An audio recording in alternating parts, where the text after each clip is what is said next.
बिस्मिल्लाहिर्रहमानिर्रहीम। Donald Trump America के सदर मुंतखब होकर उन्होंने जिन एग्जेक्टिव ऑर्डर्स पे दस्तखत किए हैं वो हम आपके साथ डिस्कस कर लेते हैं, क्योंकि पाकिस्तान के लिए उनमें क्या जो है वो बेहतरी है और अमेरिका की आवाम के लिए क्या बेहतरी होगी, उसमें हम कौसर जावेद साहब जो सीनियर और स्पेशल कॉरेस्पॉन्डेंट है बोल न्यूज़ के वाशिंगटन डीसी में, यहाँ पर जो बड़े अहम मामलात हैं वो कवर करते हैं। इनकी बड़ी गहरी नज़र और ग्रिप है, इनसे बात करेंगे। पहले तो सर बताइएगा कि सिटीज़नशिप ही ख़त्म कर दी डोनाल्ड ट्रंप ने। पहले लोग पाकिस्तान की बजाय पाकिस्तान से भी और बाकी दुनिया से लोग आते थे यहाँ पर, बल्कि एक मुनज़्ज़म माफिया था। प्रेग्नेंट ख़वातीन को लाना, उनको उनकी डिलीवरी करवानी, बच्चा पैदा हो जाना, डॉक्यूमेंटेशन सबमिट करवाए और फिर वापस चले जाने। थर्ड पार्टी कंसल्टेंसीज के चार्जेस करती थी। ट्रंप ने आते ही वो ख़त्म कर दी। इस पर रोशनी डालिए जी। उसने जैसे अपनी इलेक्शन, डोनाल्ड ट्रंप ने अपनी इलेक्शन कैंपेन में सबसे पहला जो काम किया था वो इमिग्रेशन के बारे में उसने स्टेटमेंट दी कि मैं अनडॉक्यूमेंटेड लोग हैं जो उनको नहीं रहने दूंगा, वो मैं वापस भेजूंगा। उसने अपने वादा पूरा किया है। जब उसने ओथ लिया उसके बाद सबसे पहला एग्जेक्टिव ऑर्डर उसने रिगार्डिंग इमिग्रेशन ही किया है, ताकि उसका वादा भी पूरा हो जाए जो उसने अपने लोगों के साथ किया है। जो सिटीजनशिप बर्थ राइट था वो आइन में शामिल है। अमरीकी आइन के मुताबिक कोई भी लीगल इलीगल बंदा, विजिटर, किसी के बच्चे की पैदाइश होती है तो वो अमेरिकन सिटीजन होता है। लेकिन डोनाल्ड ट्रंप ने पिछले अपने दौर में 4 साल में भी इसको ख़त्म किया था।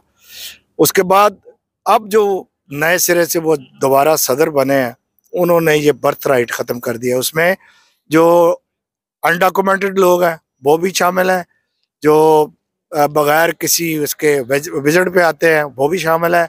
ख़त्म कर दिया उसने। जो लोग ग्रीन कार्ड होल्डर हैं या सिटीजन हैं उनके बच्चे ही अब सिटीजन होंगे।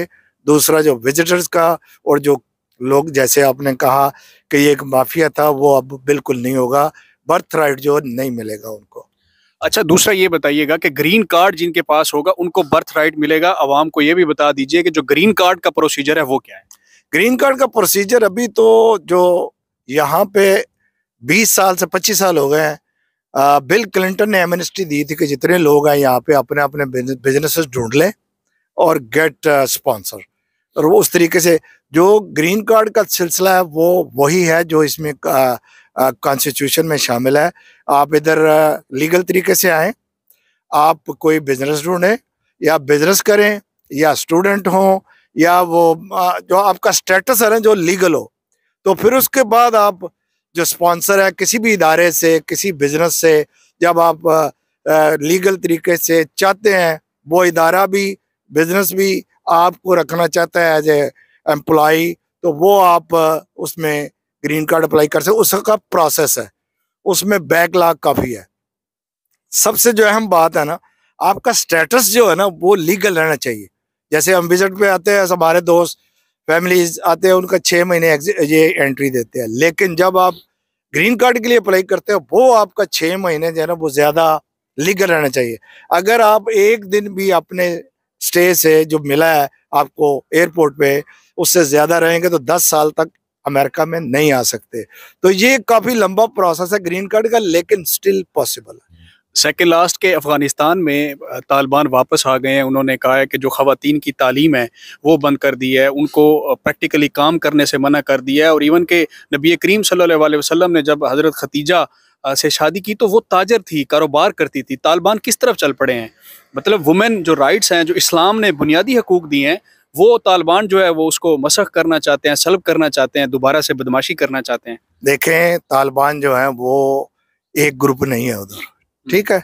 वहाँ पे अफगानिस्तान में वॉर लॉर्ड्स है, जो भी जिसका भी दिल करता है वो सारे लीडर बने हुए हैं उधर। तालिबान ने, आपने देखा है कि कई चीज़ें उन्होंने पॉजिटिव भी की हैं, दीन के मुताबिक भी की हैं। तो ये अमेरिका ने ख़ास तौर पे उनके लिए फंड्स रखे हुए हैं और दे रहे हैं, वो दे रहे हैं स्टिल। वो डोनाल्ड ट्रंप ने भी कहा है कि अपने इनॉग्रेशन में जो स्पीच थी कि उनके जो पैसे हैं हम देने को तैयार हैं, वो हमारा जो असला लेफ्ट ओवर है वो दे दें, वो वापस कर दें। और डोनाल्ड ट्रंप ने ये साथ ऐड करते हैं, ये भी कल कहा है कि गजा में जितना नुकसान हुआ है वो बड़ा खूबसूरत इलाका है, मैं वहाँ फंड दूँ और उसको रीस्टैब्लिश करें। जी, ये कितनी अच्छी मतलब पॉजिटिव है कि उसने जंगों को बंद करने का कहा है। पहले भी उसने ऐसे किया था। और जो तालिबान है वो इंशाल्लाह मुझे लगता है जो डोनाल्ड ट्रंप की पॉलिसी है ना, बड़ी इस दफ़ा बॉडी लैंग्वेज उसकी बहुत बदली हुई है मुसलमानों के बारे में। आपने देखा होगा कि जितने अमेरिका में मेजॉरिटी ऑफ द मुस्लिम्स ने वोट दिए हैं डोनाल्ड ट्रंप को, उसकी बॉडी लैंग्वेज भी चेंज है और मुसलमान उसकी कैंपेन में भी बड़े इन्वॉल्व है। तो अफगानिस्तान के जो लोग हैं उनके लिए जब ये इतनी कोशिशें करेंगे, इतना हेल्प करेंगे उनकी, तो वो टेबल पे आ जाएगा और मेरा ख्याल है ये हालात बेहतरी की तरफ आएंगे। लास्टली मुझे ऐसे लगता है, या मुझे क्यों ऐसे लगता है कि डोनाल्ड ट्रंप जो है वो मुबैना तौर पर इंटरनेशनल बदमाशी करना चाहते हैं। मैक्सिकन गल्फ को वो अमेरिकन गल्फ करना चाह रहे हैं, ग्रीन आइसलैंड को ग्रीन छोड़ के ग्रीनलैंड को लेना चाह रहे हैं, पनामा कनाल को लेना चाह रहे हैं। उधर जर्मनी में एलन मस्क को एक्टिव किया हुआ है कि जनाब वो भी कर रहे हैं। आपको पता है कि अमेरिकन स्टैब्लिशमेंट के सामने अमेरिका की तारीख में 2 ही लोग ऐसे हैं जिन्होंने खुलकर स्टैंड लिया है, खड़े हुए हैं। एक जॉन एफ कैनेडी थे जो चले गए, फारिग हो गए। दूसरे बिल क्लिंटन थे, उन्होंने पांव पकड़ लिए। तीसरे डोनाल्ड ट्रंप हैं, ये टेक्निक्स के साथ खड़े हुए हैं। एक तरफ गला भी दबा रहे हैं एस्टेब्लिशमेंट का मुबैना तौर पर, और दूसरी तरफ ऐसी डेवलपमेंट कर रहे हैं, ऐसी तब्दीलियां कर रहे हैं वर्ल्ड वाइड जिस पे एस्टेब्लिशमेंट खुश भी है कि यार ये क्या नई चीजें लेकर आए। इस पर जरा मैं एक बात बताऊं आपको, डोनाल्ड ट्रंप पॉलिटिशियन नहीं है, बिजनेसमैन है। वो हर जो एक्ट है अपना वो बिजनेस के पॉइंट ऑफ व्यू से सुन। पाकिस्तान को भी कोई फायदा होगा? पाकिस्तान तो किसी, आपने कैंपेन में देखा है, आप आते जाते रहते हैं, अमेरिकन जो पॉलिटिक्स है उससे खूब वाकिफ है, आपको हैविंग द एक्सपीरियंस, कि कहीं भी पाकिस्तान का नाम नहीं आया। ये अमेरिकन कौम की जो खूबसूरती है, जो इसकी तरक्की का राज है, ये वहाँ काम करते हैं जहाँ इनके इंटरेस्ट हो। आपने अमेरिका में भी देखा होगा कि there is no free lunch in America.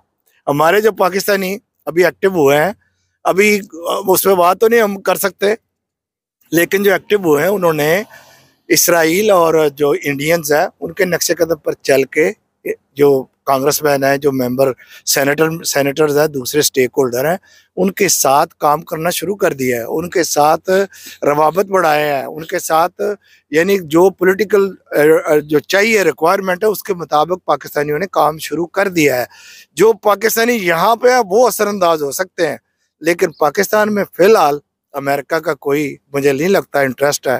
तो जो आप आइंदा देखें को पर्सनल जो ज़ाती जो शख्सियात हैं उनकी वजह से कोई हालात बेहतरी आएगी, लगता है ऐसे ही है। बहुत शुक्रिया कौसर जावेद साहब बता रहे थे। इसमें कंक्लूडिंग जो लाइन है वो यही है कि जो इस वक्त हमें सूरत हाल नज़र आ रही है, जैसे कौसर जावेद साहब ने अपने तजर्बे की बुनियाद पर कहा कि हमें 75 साल लगे, मेरे अक्ब में आपको कैपिटल हिल की बिल्डिंग नज़र आ रही है, यहाँ तक पहुँचते पहुँचते तकरीबन 75 ईयर्स। ये वो हैं इंडिया जो पहले दिन से लॉबी कर रहा है, इसराइल जो पहले दिन से लॉबी कर रहा है, थर्ड पार्टी जो जिनको लाते हैं, जो कंपेन करते हैं, जो इनकी एडवोकेसी करते हैं या जो लॉबिंग करने में माहिर हैं, वो लाते हैं। अब आपने देखा होगा कि जहाँ कैपिटल हिल में जब वो टेकिंग सेरेमनी हुई डोनाल्ड ट्रंप की, वहाँ पर पहली लाइन में जो इंडियन वजीर खारजा हैं वो पर बैठे तो हुए थे, पाकिस्तान का कोई नुमाइंदा तो नहीं था, तहम उनका चेहरा देखकर हमने अपनी तजर्बे की बुनियाद पर, तजर्बे की रोशनी में ये नतीजा अख्ज़ किया कि वो परेशान भी था कि अगर इमरान खान यहाँ पर होता, हमारा वो मुकाबला करता, किस तरीके से वो पाकिस्तान को ऊपर लेकर आ रहा है। और ये दूसरी बात कौसर जावेद साहब की बहुत अच्छी है कि अब जाकर जब अमेरिका आपका नाम सुनने के लिए तैयार नहीं था, आपकी बात सुनने को तैयार नहीं था, यहाँ पर अमेरिकन मुस्लिम वोटर्स की, पाकिस्तानियों की बात सुनने लग गई है, अमेरिका में पाकिस्तान का नाम लिया जाने लगा है, उनको पता चल गया कि वो वहाँ पर क्या एक्टिविटीज़ होती हैं और क्या यहाँ पर लोग उनके लिए कर सकते हैं। पाकिस्तानी कम्युनिटी में रिसेंट इलेक्शन में डोनाल्ड ट्रंप के लिए उसकी तशहीर पर, इलेक्शन तशहीर पर जहां करोड़ों रुपए, अरबों रुपए लगाए, वहां पर उन्होंने पाकिस्तान के लिए लामहला कुछ ना कुछ लिए किया होगा। जो लोग पाकिस्तान को अपनी ज़िद और अना की बुनियाद पर आगे नहीं बढ़ने दे रही, मेरी उनसे हाथ जोड़ के गुजारिश है, प्लीज़ आप अपने, तो आपके बच्चे यहाँ सेटल्ड हैं, हम देख रहे हैं, उनकी हम पोर्टफाइलिंग भी कर रहे हैं, पोर्टफोलियो भी बना रहे हैं उनका, बाकी लोगों को भी ऊपर आने दें। हमारा मुकाबला जो है, हमारा अंदर इंटरनली ना करवाएं, हमारा मुकाबला इंटरनेशनल ग्राउंड में करवाएं, बड़े मैदान में करवाएं, बड़े लोगों के साथ करवाएं। इस कौम में टेक्निक्स की कमी नहीं है, सिर्फ आपकी सपोर्ट की ज़रूरत है। आप भी मेहरबानी करें, इस तरह मेहरबानी करें जिस तरह मियां नवाज शरीफ साहब की शादी पर मोदी का त्यारा लाहौर में बगैर किसी वायलेशन के, बगैर किसी रूल्स के उतरा था। हमें भी एक ऐसी मेहरबानी आपकी तरफ से चाहिए। अपना ख्याल रखें। अल्लाह।